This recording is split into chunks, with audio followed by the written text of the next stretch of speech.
My name's Al. I'm a tenancy solicitor. I'm joined by my colleague Nina on this presentation of housing security and the cost of living in the NT.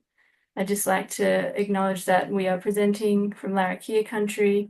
Sovereignty was never ceded, and colonisation is an ongoing, everyday process.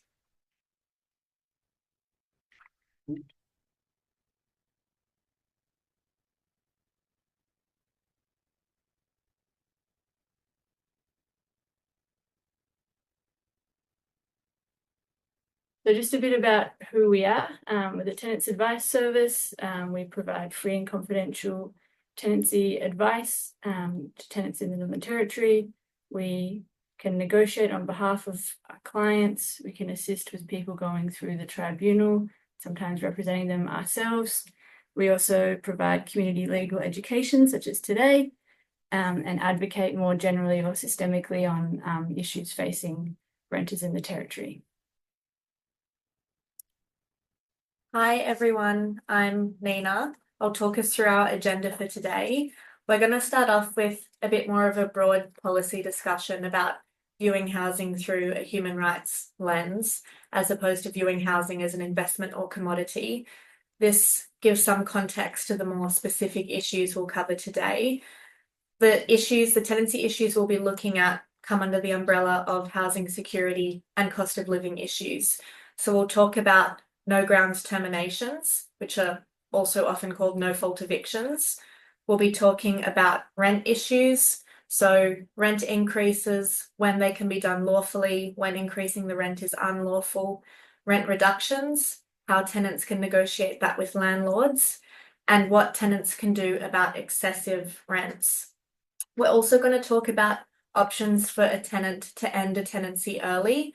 A tenant might want to do that when they're in a situation, for example, where they can't afford the rent. And then we're going to talk about bills and charges during a tenancy. So that will include things like when a landlord can charge a tenant for water and electricity, and what a tenant can do if they think the situation is not right or unfair. At the end, we're just going to have a brief chat about some supports that are available for renters, including legal advice and financial support. So housing is a human right versus housing as an investment. To start off with, a lot of you are probably aware that housing is a human right. So the source of this in international human rights law is Article 11.1 of the International Covenant on Economic, Social and Cultural Rights. So this is a human rights treaty that has been signed and ratified by Australia back in the 1970s, and it is binding on Australia. So you'll see here on the slide, we've got a snip of the original treaty and the article that does relate to housing. And so the effect of this is it says that all people do have a human right to adequate housing. And because this is binding on Australia, the Commonwealth government is supposed to take steps towards realising this right for all its citizens. So governments from the 1970s should have been working towards making sure all citizens do have access to adequate housing. In reality, though, successive governments have taken a policy approach, seeing housing more as a commodity or investment, rather than recognising housing as a human right and as essential infrastructure. So as a very obvious example, there are tax incentives to own investment properties in Australia. So that's just one example of how housing is treated as a commodity or investment rather than a human right. So in this policy setting, we've seen housing become Australia's largest asset class. Currently, it's worth 4 times the entire capitalised value of the Australian share market. We have seen rates of owner-occupiers decreasing. So owner-occupiers are people who own the house and live in it, as opposed to a landlord who owns the house and rents it out. So these rates of owner-occupiers are decreasing because people on low to median incomes can no longer afford to buy homes because the prices of homes have been rising. We've also seen the number of households in social housing shrinking. So this is across the decades has been a big change because previously people on medium to low incomes are in social housing. Now we're just seeing people in the greatest need in social housing because eligibility criteria has tightened up and there is just much less social housing stock. So the effect of all of that is the number of people renting in the private market is growing a lot. You can see, go back once more, Al. You can see the effect of this in this graph we've got here, duration of renting. So this is data that we collected as part of our Make Renting Fair campaign, and this relates to renters in the Northern Territory. So you can see that the people are renting for longer and longer as opposed to owning their own home.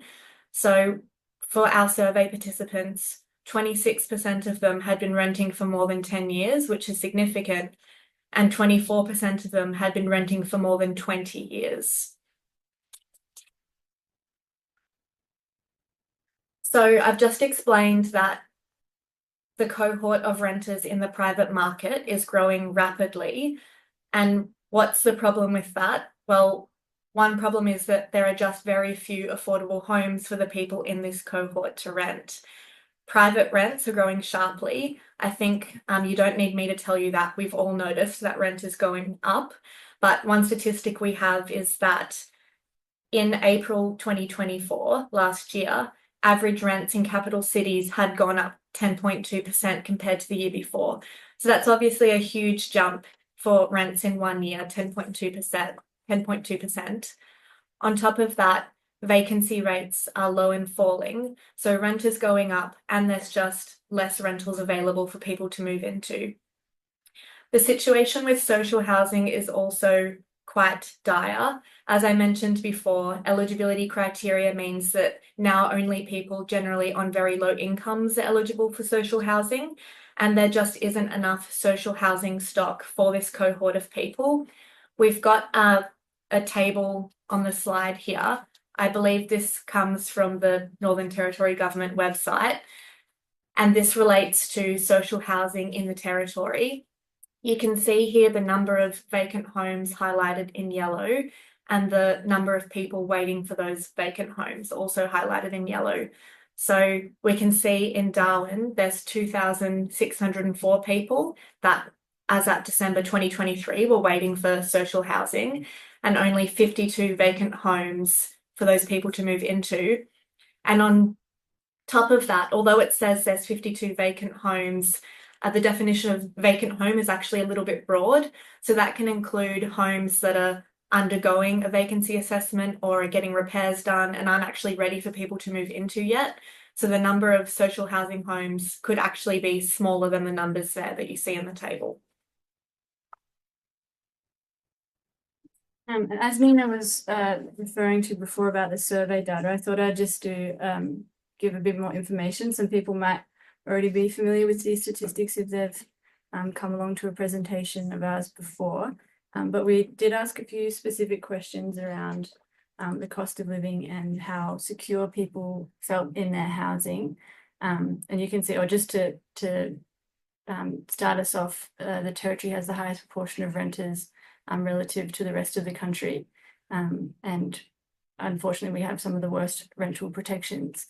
But some of the questions that we asked were the reasons for people ending their tenancy early. So we asked respondents to explain the reason why their tenancy was ended early, and we got that breakdown of results of about 1/4 was landlord initiated, the other was tenant initiated for reasons that were unrelated to the tenancy. So that was things like people having to move for a job, or people needing to move to care for someone, or buying their own home, for example. But about just over half were, that 52%, were tenant initiated due to issues related to the tenancy. Of that percentage, that 52%, 22% cited financial stress as the reason that they needed to end their tenancy early. So it's clearly a big contributing factor in people, the cost of living then leading to insecure housing, particularly with rising rents. So 70% of respondents had their rent increased or was proposed to be increased when renewing their tenancy. And a large number, so 37% of respondents had concerns that a bad reference would negatively impact their ability to find another tenancy. 40% were too scared to report an issue out of fear of eviction or, again, receiving a poor reference. We also asked respondents why they had or hadn't sought compensation. And a quarter of those respondents, so 24%, had said that they were concerned about the impact of doing that on their current or future tenancy. So people not wanting to go to NTCAT or kick up a stink with their landlord or agent, even if they're moving out, for fear that that might follow them around and impact their ability to find somewhere else. The graph at the bottom, the bar graph, you can see the proposed rent increases per week, and you can see there's the highest response rates were between $50 to $80 and $20 to $50, which for a weekly increase is quite a sizable amount over the course of a year. And then that again relates to people needing to end their tenancy early and going into potentially insecure housing.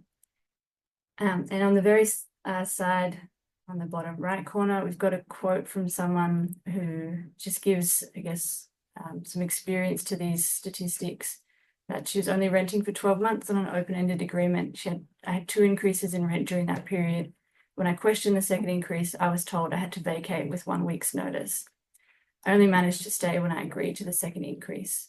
So there you can see in motion both of these issues, the cost of living and housing security, coming together to really put someone in a difficult spot and have them agree to something that they otherwise don't want to and potentially are unable to agree to. And that has flow-on effects for their wider life outside of just keeping a roof over their head. No grounds terminations, which are also often referred to as no-fault evictions. So in the Territory, we still have no grounds terminations for fixed-term tenancies and for periodic tenancies. In a fixed-term tenancy, the way this will happen is that, say you have a fixed-term tenancy for 1 year, as that agreement is coming up to ending, the landlord can give the tenant a notice to vacate. They just have to give adequate notice. So it will be 60 days written notice for a fixed-term tenancy. And then that means at the end of the tenancy agreement, it won't be renewed. The tenant is essentially evicted and they have to leave. The landlord doesn't need to give any reason why they're not renewing the lease, and the landlord is then free to rent the property out to someone else. With a periodic tenancy, the situation is even a bit more insecure. A periodic tenancy is also known as a month-by-month lease. So in this situation, the landlord can terminate at any time. They don't need to wait until the end of a fixed term agreement, and they just need to give 60 days written notice. Again, they don't need to give any reason why they want the tenant to leave. So obviously, allowing no grounds evictions contributes to housing insecurity in the Northern Territory, because tenants have no way of knowing if their lease will be renewed beyond the initial term. So for that reason, tenants might be reluctant to report repairs that are needed or ask for compensation, like Al mentioned before, because they know that their tenancy can just be ended and the landlord doesn't need to give any reason to do that. So we might take this for granted in the Territory, but other jurisdictions are actually moving away from no grounds evictions. So for example, in Victoria and New South Wales, the landlord has to give a reason why they're not renewing the lease. So up on the screen there on the slide, we've got some of the valid reasons that are included in the tenancy legislation in those jurisdictions. So for example, the landlord might say that they need to move into the house, or their family members need to move into the house, or they need to demolish the house. And that can be a valid reason not to renew the lease.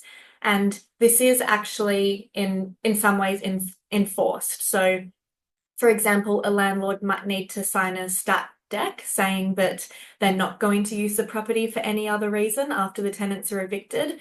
And there's even prohibitions on landlords using the properties for any other reason for, say, a 6-month period. So it's not that this legislation, there are ways that it can be enforced after a landlord gives this reason to evict the tenants. Here in this table, we've done a comparison across jurisdictions to see how we're tracking with moving away from no grounds terminations. Unfortunately, you can see in the territory, we still allow them, as I mentioned before, for both fixed term tenancies and periodic tenancies. The only other state where no grounds terminations are allowed for both fixed term and periodic tenancies is Western Australia. And you can see every other jurisdiction is starting to move away from them. In the ACT, Victoria, New South Wales, and South Australia, no grounds terminations have been removed. And in Queensland and Tasmania, they're no longer allowed for periodic tenancies. So there's definitely room for law reform here in the territory, and we have the other jurisdictions as an example to follow. This is quite an interesting case that I thought would be good to talk about. It's a Victorian case, Saws and Murray, and it's an example of the way the law is developing in Victoria in relation to evictions. They've introduced a reasonable and proportionate test, which, as far as we're aware, doesn't have, is not present in any other jurisdiction. It's quite unique to Victoria. So this reasonable and proportionate test comes into play in a situation where a tenant has been given a valid notice to vacate, they're going to be evicted, and the tenancy is coming to an end. But on the termination date, the tenant doesn't leave the property, usually because they haven't been able to find anywhere else to go. So when that happens in Victoria, the same as in the Northern Territory, the landlord can't just go in and remove the tenant. They need to go to the tribunal, which would be VCAT in Victoria or TCAT here in the Territory, and apply for an order for possession to take back possession of the property. In the Territory, when a tenant doesn't vacate, when the tenancy terminates, and the landlord does go and apply for an order for possession, normally, as long as the tenant has been given a valid notice to vacate, the tribunal will grant possession back to the landlord. And the only real option for the tenant is they can apply for an extension. So if there's hardship circumstances and they can't find anywhere else to go, they can apply for an extension of up to 90 days to give them more time to find somewhere to go. But beyond that, there's not really any more options for the tenant, and they usually just have to leave. But in Victoria, when the tribunal is asked to decide whether they will grant an order for possession, they apply the reasonable and proportionate test, which is quite unique. They actually weigh up the interests of the landlord against the interests of the tenant when they decide whether it's right to make this order. So it introduces a bit more of a human rights perspective to tenancy laws. And the case where Saws and Murray, that sort of exemplifies how this test works, it was a bit of an unusual case. In this one, the reason the landlord gave for why he wanted to move back into his rented property was because he had become homeless and was living in cars and hotels. When you read the case, it becomes clear the landlord had a bit of a family breakdown situation and could no longer live in his family home. So that's why he had become homeless. So the landlord gave his tenants a valid notice to vacate. Their fixed term tenancy agreement was coming to an end. And so there was no issue with the lawfulness of the notice to vacate. The tenancy would be terminated. The tenants had been looking for places to go. They'd applied for emergency accommodation, they'd applied for countless other rentals, but they'd been unsuccessful and they had no other house to move into.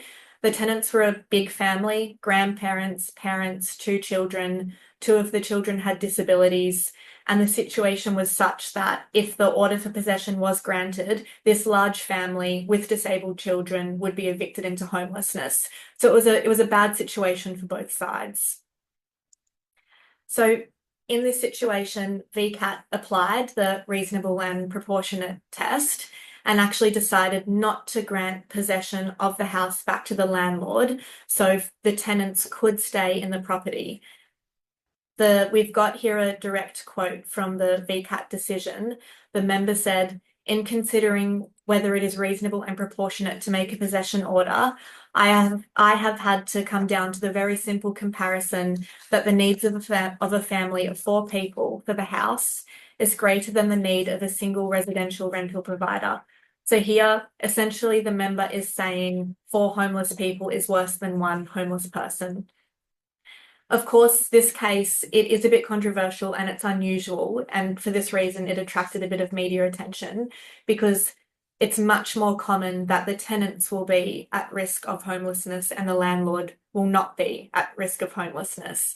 In this case, both sides were in a difficult situation, and that's why this decision was a bit controversial. But you can see how the reasonable and proportionate test has the potential to bring back more security of tenancy for tenants and more of a human rights focus into tenancy law. So now just moving on to the rent portion of the presentation, starting with rent increases and what is a valid rent increase. So a landlord can only increase the rent under a tenancy agreement if the right to increase the rent is actually specified in the tenancy agreement. And a lot of the standard REI and T produced tenancy agreements, there will be a specific section on rent increases. So if something's filled out in that section, then that would give the landlord the right to increase the rent, but only if that's in conjunction with the amount of the rent increase being specifically stated or the method of calculating the increase being specifically stated in the tenancy agreement. And a landlord can increase the rent every 6 months from either the start of the tenancy agreement or 6 months from the date of the last increase. And they must also provide 30 days written notice to the tenant of the increase. So now we're just going to look at those methods of calculating the increase in rent, starting with a recent example that we had that's gone before the tribunal of attempting to increase rent with inflation. So the clause in this person's, this tenancy agreement was that the rent should be reviewed by increasing it by percentage increase in the consumer price index, or the CPI, for Darwin over the preceding 6-month period or since the last review. So in this decision of Beale and Hussain, 2024, the tribunal found that the clause was poorly drafted and difficult to implement for the following reasons: that the 6-month rental review periods do not necessarily align with the periods for the CPI figures when they were published, and that the CPI figures were expressed in an annualized quantums, not the 6-monthly period. So there was no alignment between what the landlord was saying was going to happen and what those statistics or those figures actually being produced would look like. Because of that, the tribunal found that the clause, while was still valid, or he did generally find that the clause was still valid, but construed it so that it couldn't be evoked unless the CPI figures for the full rental period under review had been published, and if the annual figure of the CPI was apportioned for a 6-month period. So it was reduced by 50% from what the landlord was asking for. So that was the interpretation. If that had happened, then the clause could be valid, but in this case, the landlord hadn't implemented it in this manner, and so the tribunal found that the rent increase was invalid. So the take-home message from this example is that rental increases under similar clauses, so CPI, increases based on CPI, may be open to challenge by the tenants. And it's really just on whether the rent increase is fairly accounting for CPI and is making sure that it's apportioned accurately. The next example is increasing rent according to market value. So we're looking at a case which is a little bit older. It's Shadforth, Pullen and Hardy from 2008, when prior to the NTCAT existing. The clause in this agreement was that Rain and Horn, on behalf of the owner, reserve the right to increase the rental rate by market comparison to market value. In this instance, the Commissioner found that this clause was invalid because the concept of market value was too vague as a method of calculation, and a valid clause must set out the actual amount of the increase or a method of ascertaining the increase by exact reckoning. So again, the take-home message is that these types of clauses, either with reference to market value or another vague reference point, may also be open to challenge by tenants. Another way that a landlord can try to increase the rent is by mutual agreement. So a landlord might try and do this if they haven't included a clause in the tenancy agreement that gives them the right to increase the rent. And in effect, increasing the rent by mutual agreement will basically happen where a landlord just approaches the tenant and says something like, "Can you pay $20 extra a week?" And then the tenant says, "Okay." And then you've got a rent increase by mutual agreement. But the problem with this is that tenants and landlords don't have equal bargaining power because there's not enough homes to rent. So there's more demand than there is supply.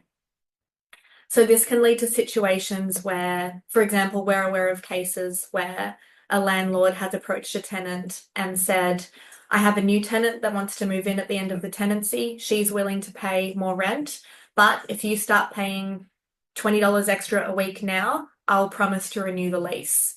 So this is obviously problematic, especially when you don't have a clause in the agreement giving the landlord the right to increase the rent. So there is some precedent that under the common law, rent increases by mutual agreement are valid, even when a landlord hasn't complied with Section 41 of the Residential Tenancies Act, which Al just explained, where saying that a clause has to be in the tenancy agreement giving the landlord the right to increase the rent. These two cases I've got up on the slide here. One is a decision of the local court and another is a decision of the Tenancies Commissioner. They're quite old. These decisions were from 2009 and 2015, but they did find that rent increases by mutual agreement are valid under the common law despite the Residential Tenancies Act. However, more recent decisions of the NTCAT disagreed with the cases that I had included on the slide earlier and actually said that they were wrongly decided. These decisions say basically that Section 41 covers the field and it is the only way that a landlord can lawfully increase the rent. So if a landlord doesn't have a clause giving them the right to increase the rent, the only way that they can increase it is to end the tenancy agreement. Obviously, that needs to be done lawfully, and then make a new tenancy agreement, either at a higher rent or including that clause saying they can increase the rent. So it was explained quite well by the member in Billingsley and Beale. The member said, once a rate of rent is set at the commencement of a fixed term tenancy, it is set in stone unless any increase is compliant with Section 41. If circumstances of the new tenancy change and the parties agree that there should be a rental increase, the correct and uncomplicated process is to terminate the existing tenancy by agreement and create a new one. So at DCLS, our view is that these decisions are correct and Section 41 does cover the field when it comes to rental increases, but we still mentioned those earlier cases because there's always the risk that they will be relied on in future cases. And the effect of this interpretation of Section 41 is that if there is a rental increase under a mutual agreement and then the tenant regrets that later, they do have the right to apply to NTCAT to have that additional rent they paid refunded to them because the rent increase was unlawful.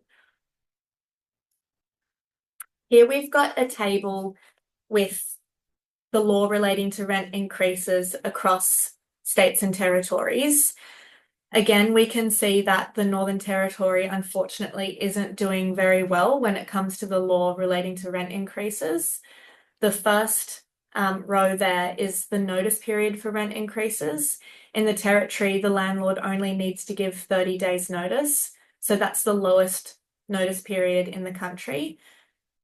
Here as well, landlords can increase the rent every 6 months. That's unique. In every other state and territory, the rent can only go up once a year.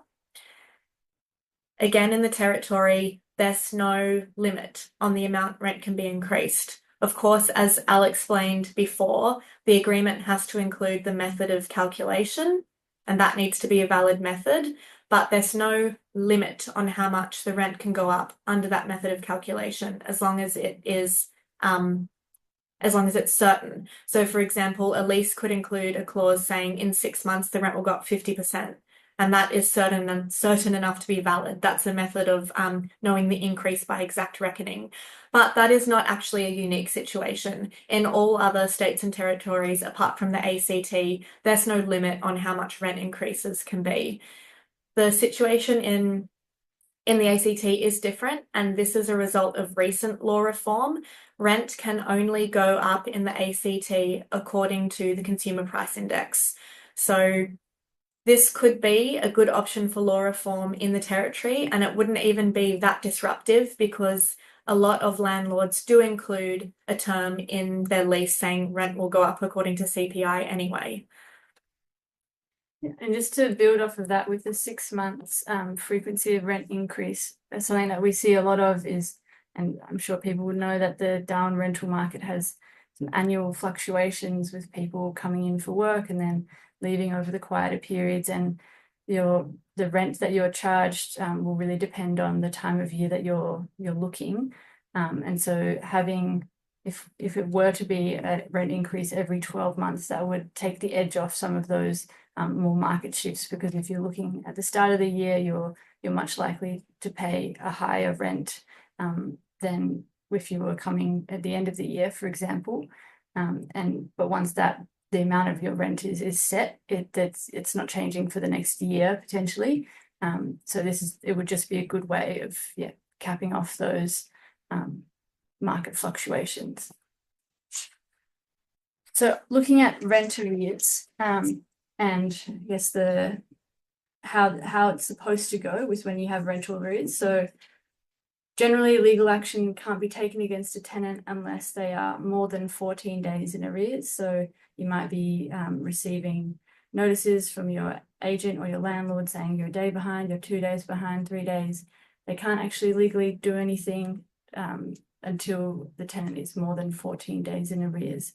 And what they can do at that point is serve a breach notice, also referred to as a form RT03, on the tenant. Now, this notice, in order to be valid, has to contain accurate information.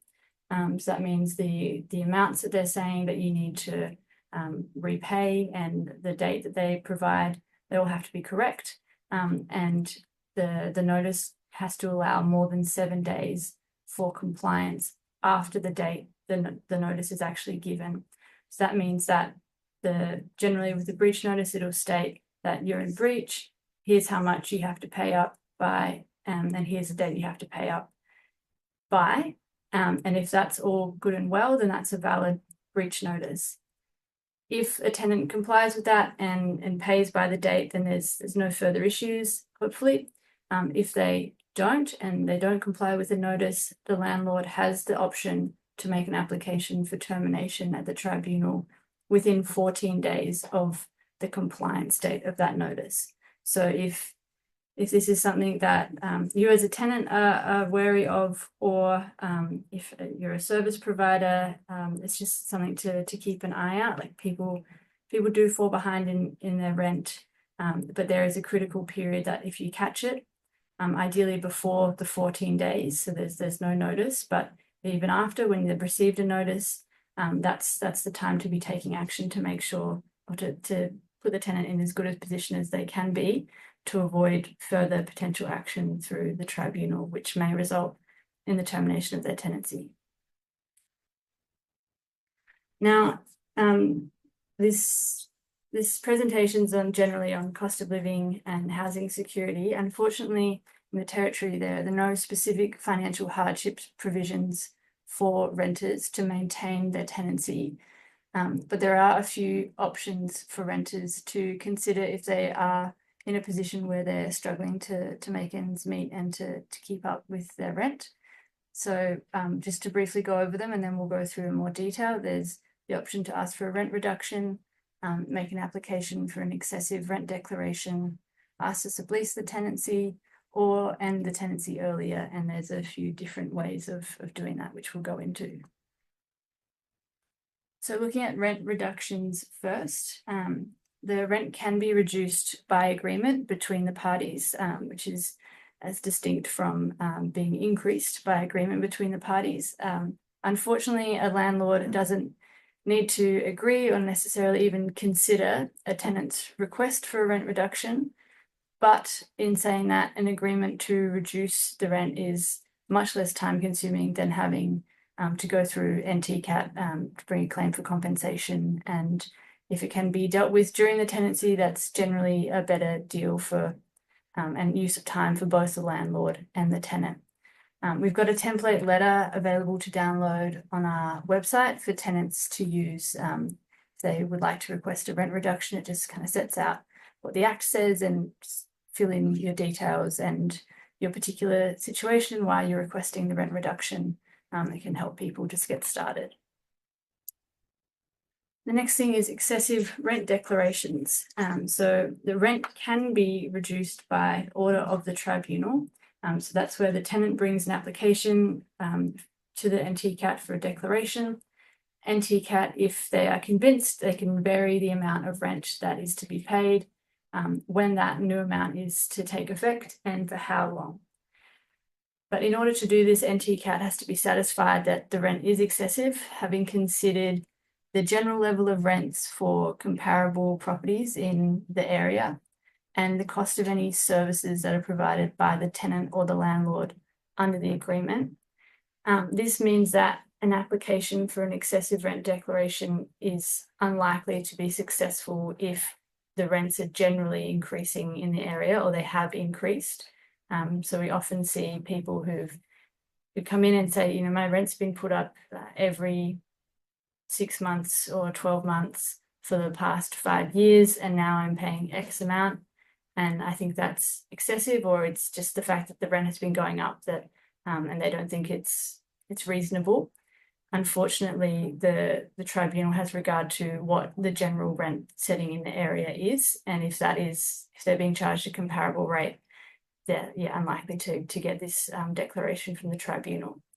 The alternative consideration for the tribunal is if, in their opinion, the level of services that are provided under the agreement have been reduced to a significant extent, again, having regard to the cost of anything provided under the agreement. So that's where if you, for example, you had a pool as part of the agreement, the pool is now out of action, it's unlikely to be operable for the remainder of your tenancy. That's a situation where the level of services has been reduced to a significant extent, and the tribunal may consider that the rent is excessive and make that declaration. Ideally, however, a tenant could avoid going to the tribunal altogether and have asked for a rent reduction, and the landlord's been reasonable and agreed to that, and you arrive at basically the same position, which is what is reasonable and fair.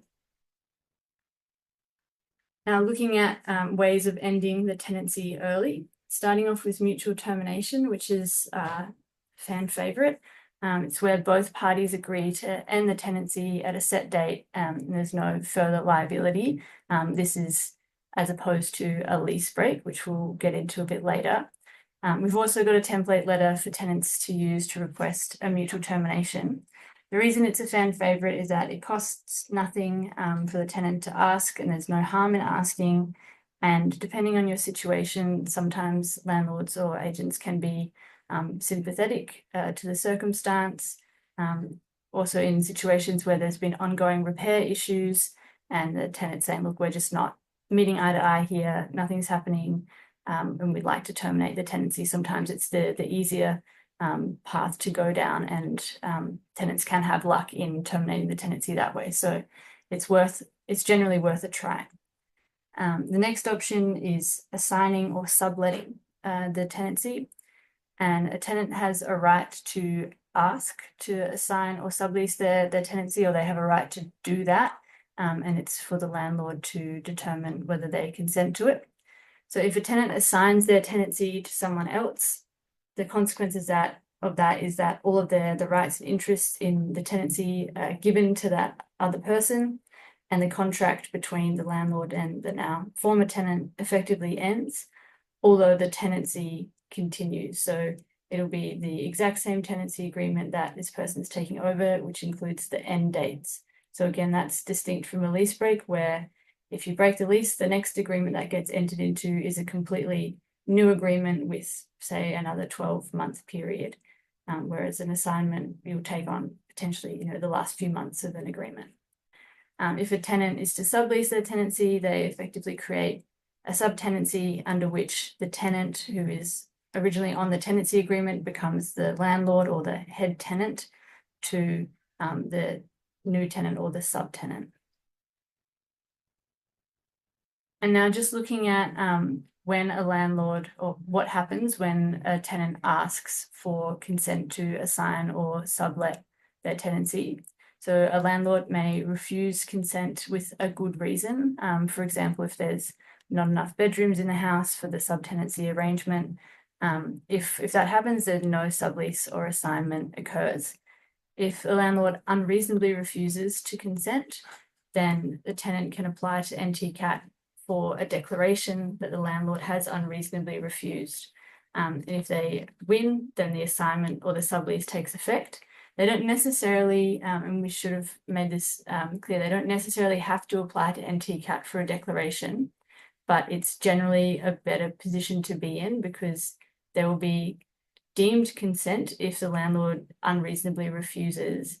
But what that could actually look like is you've asked for example, for someone to assign your tenancy to someone that basically they're the same as you on paper, same income. There's no reason for the landlord to refuse. They refuse in any case. And reading the letter of the law, you can say, well, that's an unreasonable refusal and you're taken to have consented. So I'm going to hand over the keys to them and see you later. That potentially is setting up a situation for the new tenant that it's not ideal, and it might just cause some further issues for them. So if that is the situation, you want to be really clear in your communication and, if necessary, make an application to the tribunal to avoid any doubt that the tenancy has been assigned to this new person. Another way where a landlord is taken to have consented is if they don't respond to the tenant's request for an assignment or a sublet.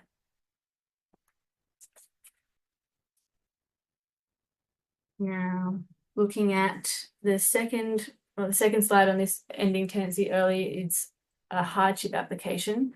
So a hardship application can be brought on by either the landlord or the tenant, and the onus is on the applicant to establish that continuing the tenancy would result in undue hardship and that the circumstances of the hardship had arisen after the tenancy commenced. So if it was an existing issue that's potentially gotten worse, that won't cut it. It has to be completely new circumstances that have only come up after you entered into the agreement. So, for example, a very ill family member that you have to move into state to care for would be a circumstance of hardship that arose after the tenancy commenced if you didn't know about it beforehand. Unfortunately, previous tribunal decisions have indicated quite strongly that there is a high bar for establishing undue hardship, and generally speaking, the tribunal is hesitant to interfere with the contractual relationship between the tenant and the landlord. They see it as quite a big intrusion, and so they're very careful when they make these decisions. The reason why it's seen as a high bar, or at least one of them, is that you are terminating, or the tribunal is making a decision to terminate a tenancy where the reason for the termination isn't attributable at all to the party who's getting the disadvantage of the termination. So, for example, if the landlord brings about the termination due to their own hardship, it's nothing caused by the tenant themselves, but the tenant will be the one to suffer the termination if it is ordered. So that's why the tribunal takes these matters quite seriously, and it's quite difficult to establish. There were amendments in early 2024 which sought to clarify that the definition of undue hardship included financial hardship or a risk to physical, psychological, or mental health or to safety. Despite this, we have had a recent tribunal decision where they held that a tenant's inability to pay the rent does not of itself constitute undue hardship. And this was confirming an earlier pre-amendment NTCAT decision, or supporting an earlier decision to say that this is not necessarily going to cut it. And the circumstances of this decision were There was a relationship breakdown which had resulted in a necessary change in visa status, which subsequently impacted upon the hours that person was able to work and therefore pay their rent. So even in that situation, the tribunal wasn't convinced that that was enough. So when we say there is a high bar, we really do mean it. Another way a tenant can end their lease early is through a lease break. And it's very common. A lot of the clients we see coming through for advice at DCLS want advice on lease breaks. Lease break is the colloquial term, and it's often the term that landlords and real estate agents use. But at law, a lease break is called abandonment. So abandonment happens when a tenant leaves the premises before the end of the lease without the landlord's consent. And at law, it usually happens when the tenant gives back the keys to the landlord, because at that point it's very clear that vacant possession has occurred. So after the tenant gives back the keys to the landlord and abandons the property, the tenancy terminates. It doesn't actually terminate on the date the tenant handbacks the keys. It terminates on the next date which rent would have been payable. So from that date, the tenancy terminates. All the tenant's obligations in relation to the landlord and the tenancy end, and the tenant doesn't need to keep paying rent. Of course, landlords often do try and seek compensation from the tenant for money that they've lost because of the lease break.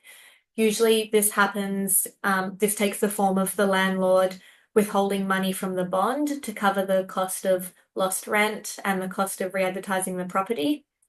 But the landlord isn't actually entitled to keep this money. It's just held on trust for the tenant.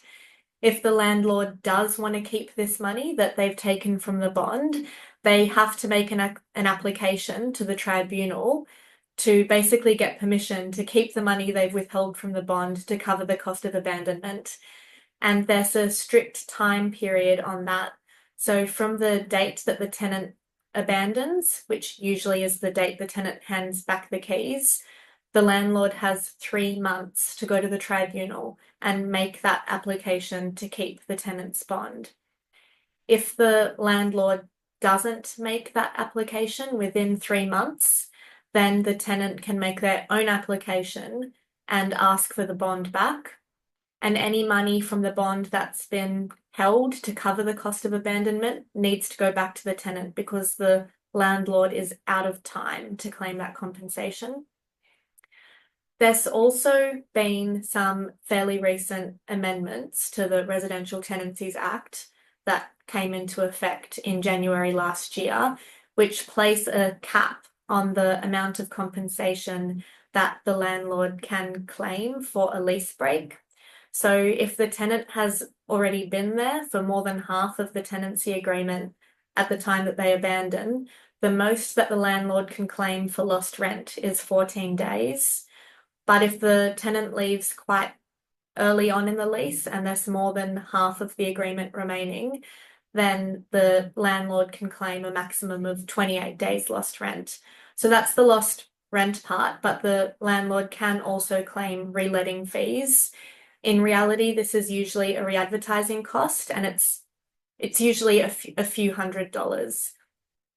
So these caps on compensation are often misunderstood by tenants and landlords. It's not an amount of compensation that the landlord is automatically entitled to. The landlord still needs to prove that they have actually lost money because of the lease break. So if a new tenant comes into the property straight after the old tenant leaves, the landlord hasn't lost any money on lost rent. So the landlord can't claim that 14 days or that 28 days.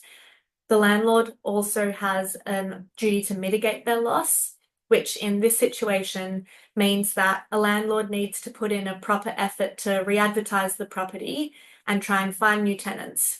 And if the landlord doesn't make a good effort at re-advertising or advertises the property for a higher rent or doesn't put any photographs in their ads, things like that, then the tenant can say that the landlord hasn't tried to mitigate their loss and isn't entitled to any compensation for the lease break.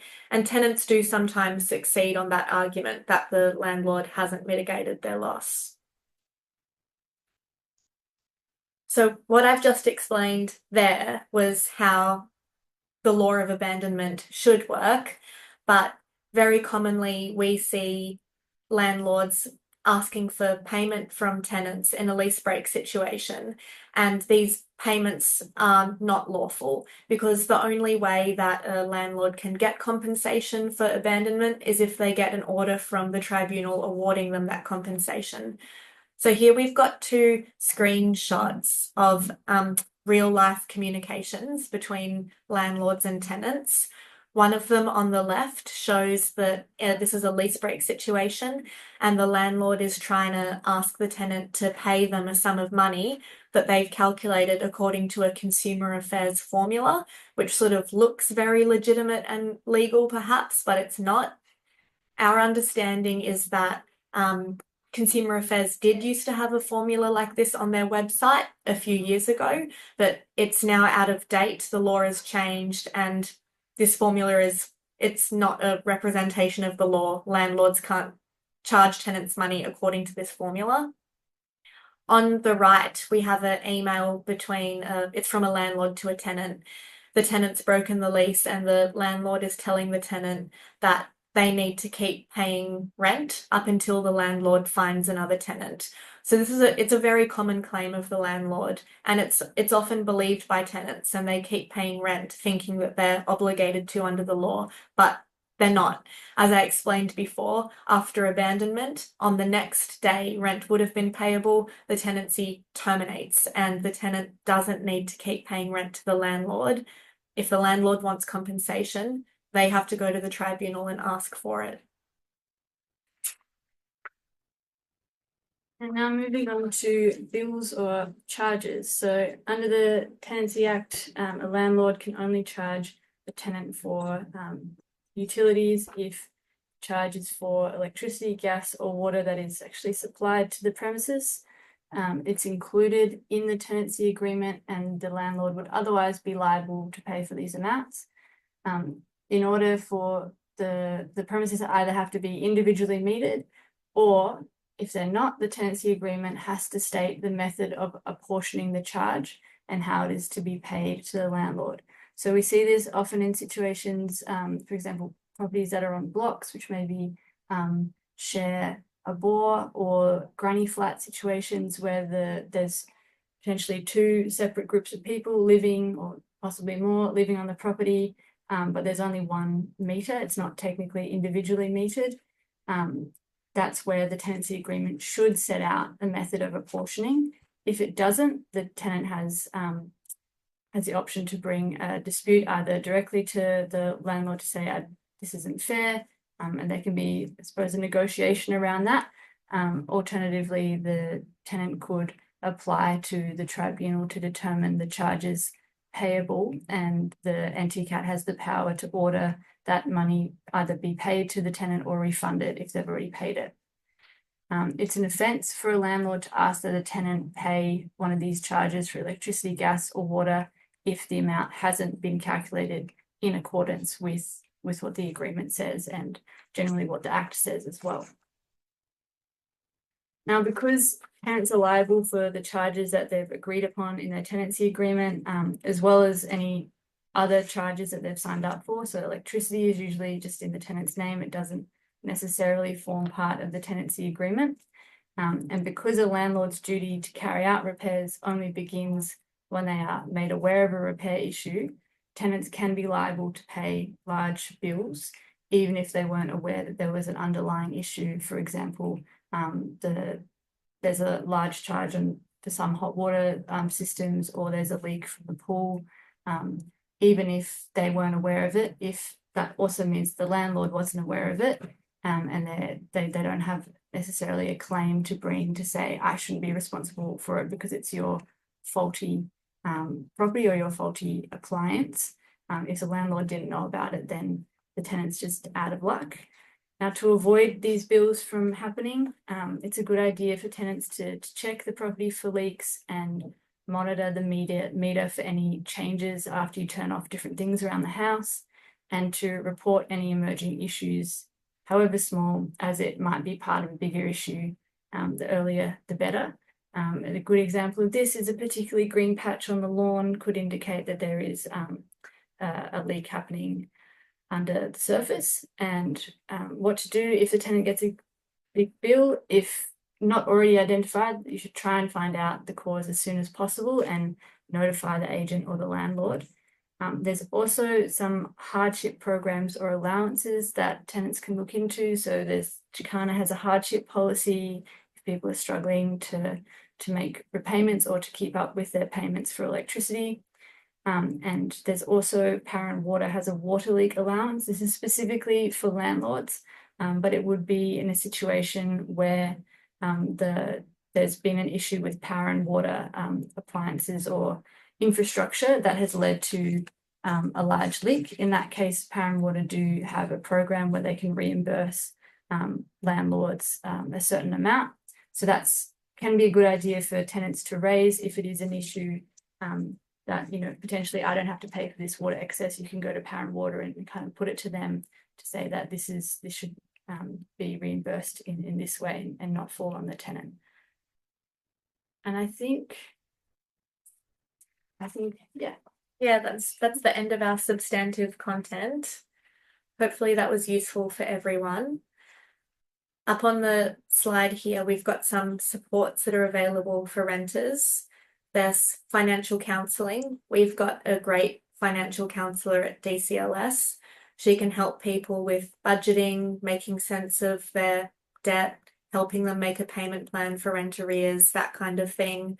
She can also help people apply for no interest loans. We understand that no interest loans can't actually be granted for rent arrears, but they can help tenants with bond, things like that. There's the National Debt Helpline. There's legal services. There's us, NARJA and Legal Aid also have great tenancy lawyers that can give tenants advice. There's also Consumer Affairs. That's also a great resource for tenants. When you call Consumer Affairs, you're probably not going to speak with a lawyer. You're not going to get specific legal advice, but they do know the Act back to front and can give you general advice about tenancy law. And there's the tribunal as well with the contact details there. Yeah, the tribunal also does have really good information on the process of going through the tribunal. A lot of frequently asked questions and guides are available on their website. So if that is something that you're considering, or someone is considering, that's a place that we refer people to for just some general information as well.